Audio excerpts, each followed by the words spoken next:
Hello, friends, and welcome to another edition of the Boot Room, the show where we look ahead to Town's weekend game. And this Saturday, it's another big one at Portman Road. Promotion rivals, you'd imagine. MK Dons coming to Suffolk in front of another bumper crowd. Mark, Heath, Andy Warren here to break that down for you. And Andy, I guess that's the first talking point. Another big game at Portman Road, another big crowd, and another opportunity to lay down a marker against one of the better sides. They're maybe not started as well, but one of the better sides on paper in League One.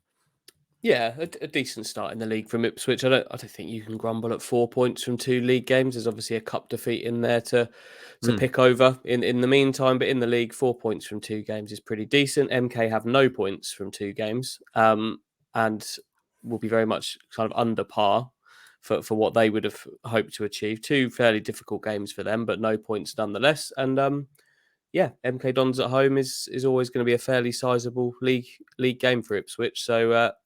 Maybe catching them at a time they'd want to catch them. But it's one they need to win. Need to keep on rolling, keep themselves firmly in that mix right from the start. Yeah. In terms of MK Dons coming into Ipswich, as I say, on paper, you would expect them to be one of the sides that are right up there. Obviously lost a couple of their big names over the summer, Twine and Darling. And they've lost their first 2 games, 1-0. They've not actually scored yet in the league, Andy. And I can't decide whether that's a good thing or a bad thing for Town to have a side like MK Dons coming in, having not even scored a goal yet in League One. What do you reckon?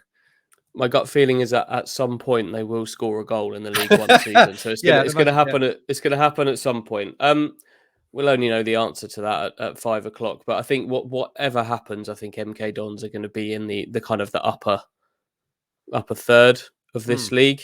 You'd think. So regardless of the start they've had, regardless of where they're at, any kind of victory, any kind of points pick up for this one for Ipswich would be good. You've mentioned a couple of players they've lost there. Harry Darling, Scott Twine, 2 really, really good players, 2 sizable fees. They've lost them 2 to the Championship. But I quite like the players they've brought in to replace them.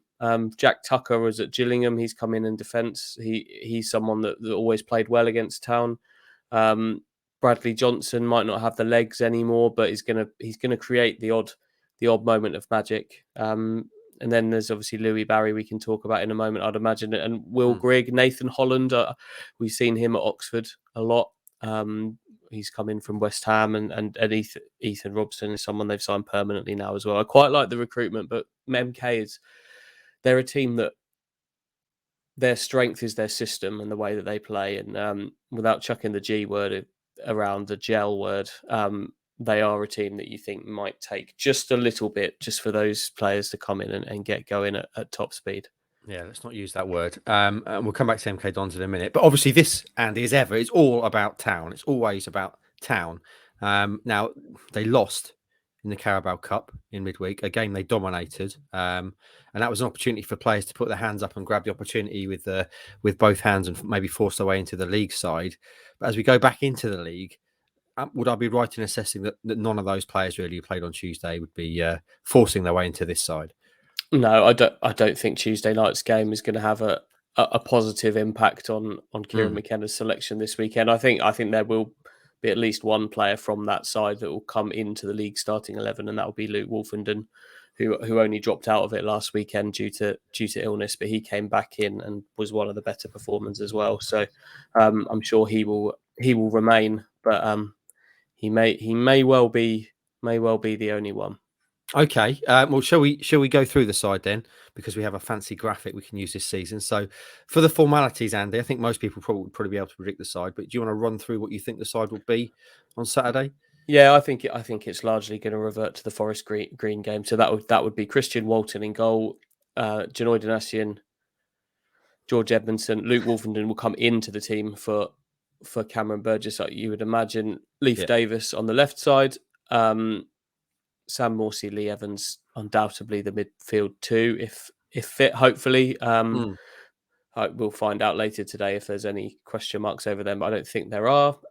Same with Wes Burns, Connor Chaplin, Marcus Harness, and Freddie Ladapo. I think in one of the next 2 games, we might see Sonny Aluko start in one of the next couple of league games, but my gut feeling is maybe Tuesday night would be would be the one for him. Shall we have a little chat about Freddie Ladapo? Because we ran into him at Portman Road earlier this week when we were there for something else. You had a chance to chat to him. Really, really nice guy. And obviously very keen to start his official goal scoring account. He got a few in pre-season, didn't he?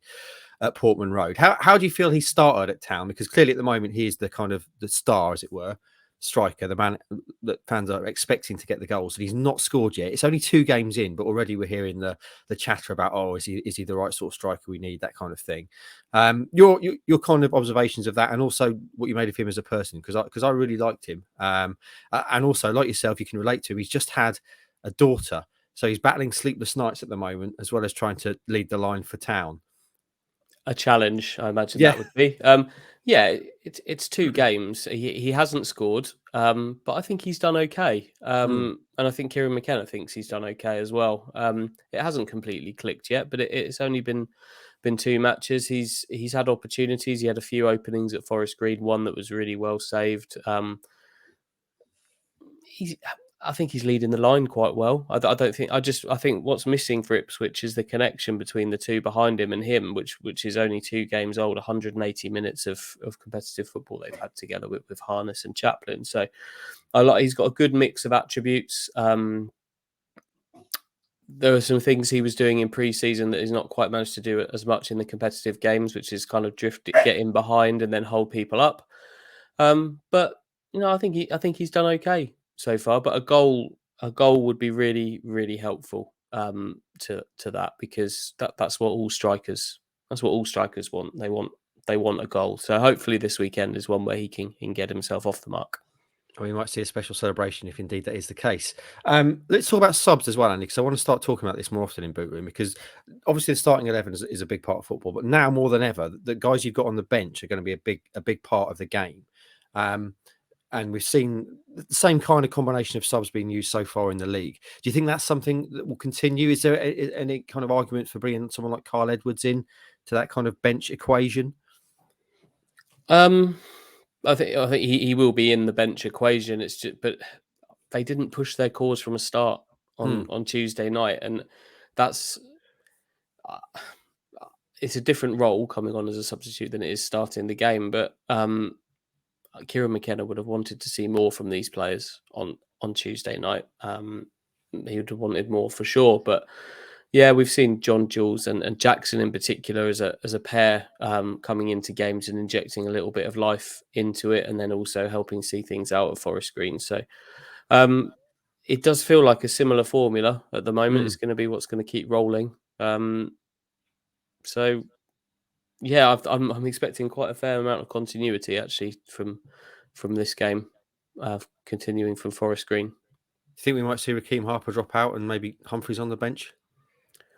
I mean, that is a consequence of Tuesday night potentially. Yeah. Cameron Humphreys had a good. He really missed some chances that he would have hoped to have scored. A touch of the Morseys potentially there in getting into some really, really good positions and some really good work on the edge of the box, but not finding the finish. But yeah, I think if there's one kind of scenario that maybe played itself, it might possibly be that. Okay, that's Town then. Let's talk about MK Dons, because there's a lot of hashtag narrative going into this game, Andy, around players and connections to MK Dons. The most obvious, of course, that is new is Louis Barry, formerly of this parish. Was one of those 19 signings that Paul Cook brought in last summer. Didn't work out for him at all at Town. He left, ended up going to Swindon on loan in League Two and doing well there. And now he's having another crack at League One with MK Dons. He's played a part in both the first 2 games. He started the last game. And he will be absolutely desperate, you'd imagine, to prove a point in Suffolk on Saturday. Yeah, it's not quite the kind of the grand return of James Norwood that we're going to have in a few weeks' time, or anything like that. But yeah, he will. It just didn't happen for him at Ipswich. So the games just weren't there for him. Players were recruited after he came in. But I think everybody was quite pleased with how he kind of did in terms of kind of going out on loan and experiencing that and things like that.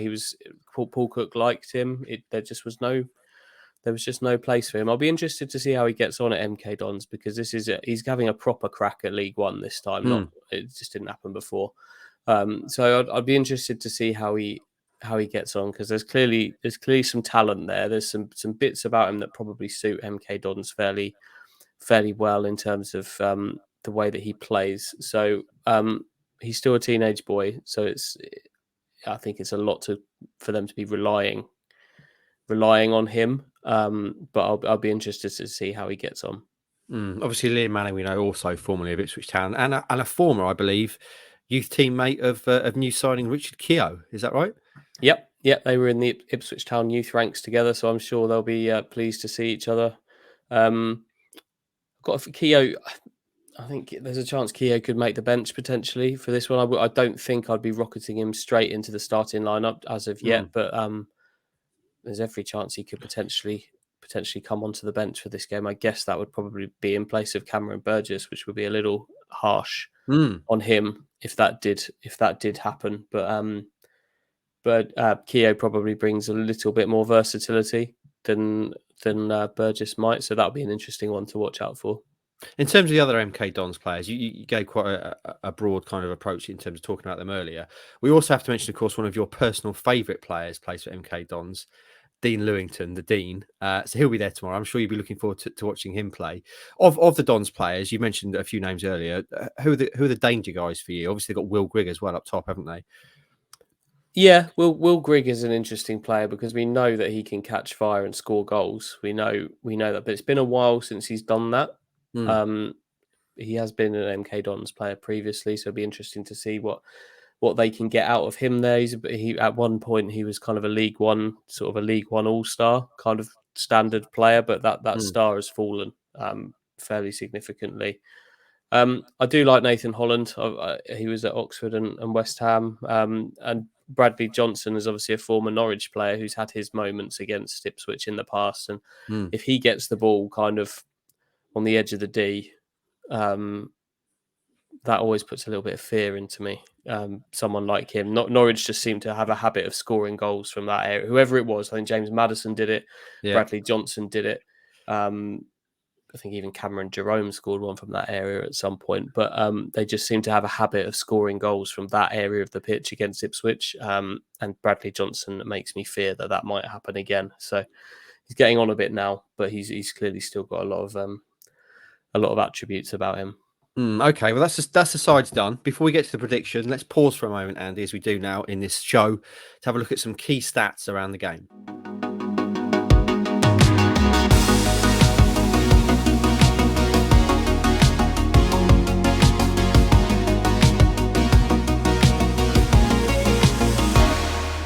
There we go then. There's the key stats, Andy. We've talked about the sides, all the storylines going into this game. The one question that remains is the key one.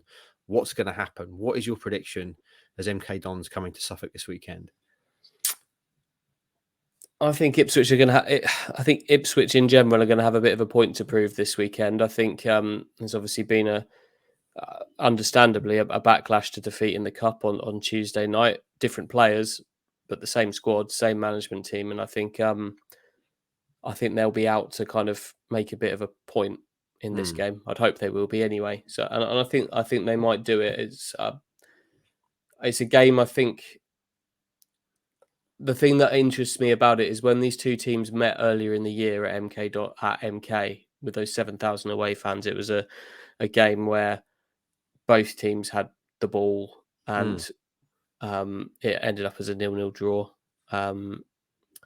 So I don't think it's going to be a 0-0 draw. I think Ipswich might nick this. I think it might be a 1-0 Ipswich job. The more I've thought about this game.